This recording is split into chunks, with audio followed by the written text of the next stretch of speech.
Então, pessoal, dando continuidade aqui a respeito da agricultura brasileira, nós vamos entender um pouco essa dimensão, a forma. Agora nós vamos entender a forma que é produzir os produtos aqui. Então, esses produtos eles vão ser divididos em sistemas agrícolas, né? A forma como está produzido. E esses sistemas agrícolas eles se distribuem a partir da produtividade. Então, se a produtividade é muito elevada, se é menos elevada, a partir do tamanho de sua área cultivada, se são em grandes propriedades ou em pequenas propriedades. E além disso tudo, o grau de capitalização. Então, o grau de capitalização, a quantidade de dinheiro que vai ser investida ali, diz muito a respeito se é uma grande propriedade, se é um rico, se é um pobre, que vai também estar direcionado ao tamanho e também o grau de produtividade, que é o resultado disso tudo. Então, a partir dessas características, nós temos uma divisão em agricultura intensiva e agricultura extensiva, ou pecuária intensiva e pecuária extensiva. Então, isso não é exclusivo apenas da agricultura, isso não é exclusivo da pecuária, mas a gente vai poder encontrar essas duas características, né, tanto na agricultura quanto na pecuária. E também existe a semi-intensiva e a semi-extensiva, que é como se fosse quase, né, semi, estou quase lá, mas ainda não cheguei, beleza? Trazendo aqui um aprofundamento sobre o sistema extensivo. Então, presta atenção, quando você vê essa imagem aqui, trabalhador rural, lá do Agreste Nordestino, lá em Arapiraca, Palmeira dos Índios, né? Então, aqui, a enxada, isso aqui caracteriza o sistema extensivo, porque são técnicas tradicionais, técnicas arcaicas. Então, com quem aprendeu isso? Com o pai, com o avô, né? Com o bisa, então, com o tatara. Então, desde outras gerações, utilizava-se essa técnica aqui e que são utilizadas até hoje. Outro fator extremamente importante: não dispõe de grandes financiamentos, não dispõe de grandes capitais. E aí, professor, como vai fazer? Com o recurso dele mesmo, recurso próprio. Então, é um outro problema, um grande problema, que o pequeno e o médio produtor rural não tem vez no Brasil. A quantidade de financiamento de incentivo é muito baixa. Uma das justificativas eu já cheguei a questionar. Um ex-aluno meu, ele trabalhou no Banco Rural e um outro no Banco Nordeste. E eu questionei para eles, eu falei: ô fulano, por que não existe projetos direcionados para o pequeno produtor, para o médio produtor? Ele disse: professor, é o seguinte, é muito difícil trabalhar com esse pessoal. Primeiro, precisa se enquadrar na legislação. Então, tem um problema que o grau de instrução, na maioria dos casos, é muito baixo. Então, eles não sabem como buscar a questão burocrática, a questão do papel, papelada para regularizar, né? E o banco não vai querer perder tempo, não, ele solicita e espera. Então, isso gera uma problemática, tá? Primeira problemática. Segunda problemática, que esses meus alunos, tanto do Banco Rural quanto do Banco do Nordeste, me falaram: o índice de inadimplência é muito grande, porque eles se descontrolam. Justificativa do banco, presta atenção. Como assim se descontrola? Eles pegam o dinheiro e compram outra coisa ao invés de estar investindo. Mas, independente de qualquer coisa, o governo brasileiro deveria estar arrumando, subsidiando, né, capitalizando essa galera aqui. E o porquê eu vou adiantar. Sabe por quê? Porque é esse povo, é esse tipo de sistema agrícola que abastece o nosso mercado interno. Está aqui. O nosso mercado interno, está ligado à Feira de Arapiraca, que é uma das maiores feiras ao ar livre do Brasil e do mundo. Os produtos que são comercializados ali, sistema extensivo, é do pequeno produtor. Porque a galera do grande produtor não quer estar vendendo na Feira de Arapiraca, não. Na feirinha do Jacitinho, na feirinha do Bio, na feirinha do Tabuleiro, jamais. Ele quer destinar a exportação, Europa, Estados Unidos, China, entende? Então, é era para essa galera ter um tratamento totalmente diferenciado, mas não tem. Problema, né? Outra coisa, depende dos fatores naturais. Se chover, tem produção. Se não chover, não tem produção. Problema terrível, seríssimo. Por exemplo, no outro, o grande produtor, como ele tem dinheiro, ele coloca o sistema de irrigação. O pequeno produtor não tem, ele não dispõe de capital. Então vai depender, se tiver chuva, tem produção. Se não tiver, também não tem produção.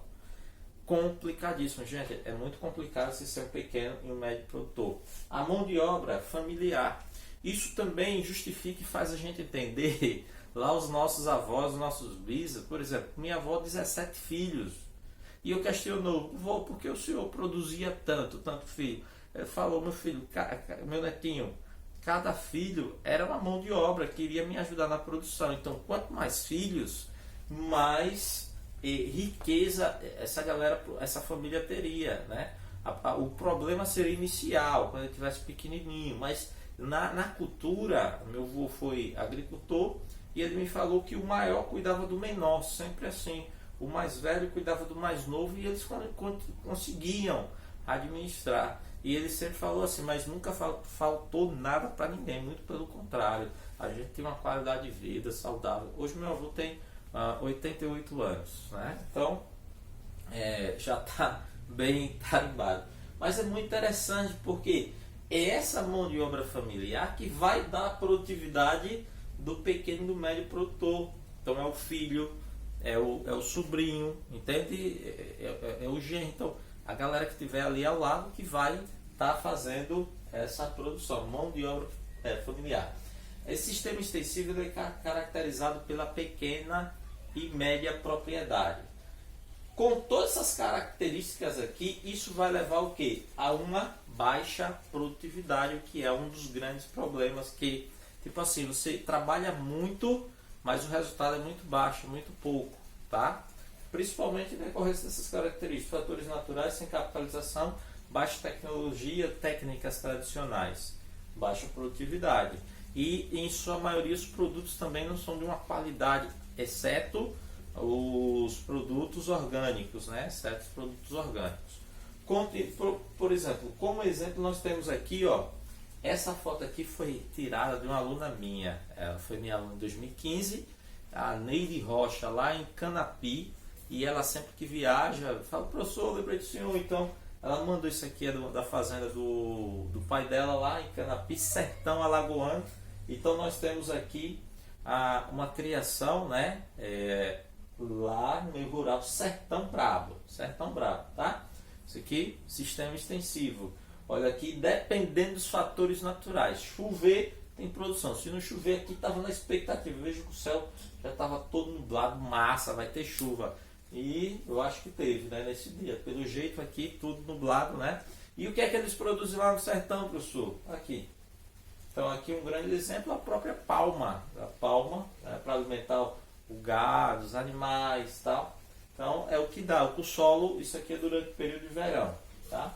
E em contrapartida ao sistema extensivo, nós temos o sistema intensivo, que é totalmente contrário. O que é que nós vamos ter no sistema intensivo? A modernização. Nós temos o emprego de tecnologia, máquinas, tratores, equipamentos de última geração. Nós temos as técnicas de preparo do solo, técnicas de cultivo, técnicas de colheita. Então tudo isso ajuda a fazer o quê? Ter um aumento da produtividade. Eu não coloquei aqui ainda. Está no próximo slide. Mas uma produtividade elevada. Porque o cara tem toda uma logística, né? Utilização de fertilizantes, de agrotóxicos, de inseticidas, de irrigação, melhoramento genético. E é aí que nós vamos ter os alimentos transgênicos. Olha, gente, olha a tecnologia aqui. O cara tem um avião. Gente, quem tem avião para jogar agrotóxico na produção não é qualquer pessoa. Precisa ter muito dinheiro mesmo, né? Então, isso aqui são as grandes propriedades. Além disso, por exemplo, eu destaquei aqui a pecuária. Então nós temos uma alta densidade por cabeça, né? Ou seja, o número de cabeças por hectare no sistema intensivo, ele é tipo assim, muito grande. Por quê? Porque o gado é criado confinado aqui. um grande número num pequeno espaço, né? Então o gado ele é criado confinado, ele tem assistência veterinária, a alimentação dele é balanceada, a mão de obra especializada, tem um zootecnista, gente, tem gados que chega a ter até psicólogo. Imagina o tratamento, escutando música clássica dentro da estufa do galpão, né? Coisa fantástica, coisa que a gente até não tem. Em contrapartida, por exemplo, quando a gente vai pegar o gado do sistema extensivo, ele é criado solto, né? Solto, dependendo dos fatores naturais, está lá pastando, o carinha não sabe o que ele está comendo, se ele está comendo bem, se não está, se está comendo lixo, se não está. Então é uma diferença absurda. Isso vai possibilitar o quê? Aqui no caso do sistema intensivo, com todo esse tratamento, uma elevada produtividade. E esse produto vai ser destinado ao quê? Ao mercado externo. Claro, exportação, produto de excelente qualidade, carne molinha, tal, né? Tudo do bom e do melhor. Europa, Estados Unidos, Índia, China. Então, isso aqui é o produto destinado ao mercado externo, enquanto no sistema extensivo destinado ao mercado interno. Então aqui está exemplo do sistema intensivo, tecnologia, né? Você tem a mão de obra extremamente especializada, a galera estuda biotecnologia, agronomia para trabalhar nesse sistema aqui. E por último nós temos a biotecnologia. Isso aqui é fantástico, gente, fantástico. Inclusive nós temos uma ex-aluna nossa que faz o curso de biotecnologia lá na Universidade Federal de Goiás. Eu achei fantástico. Ela mudou para lá para estar estudando. Ela queria porque queria biotecnologia, não tinha por aqui, ela foi para Goiás, que inclusive um dos cursos mais concorridos, nota altíssima. E aqui a gente finaliza mais essa aula de Geografia do Brasil com o Clecinho para a equipe do Impacto Cursos. Um beijo, um abraço e até a próxima.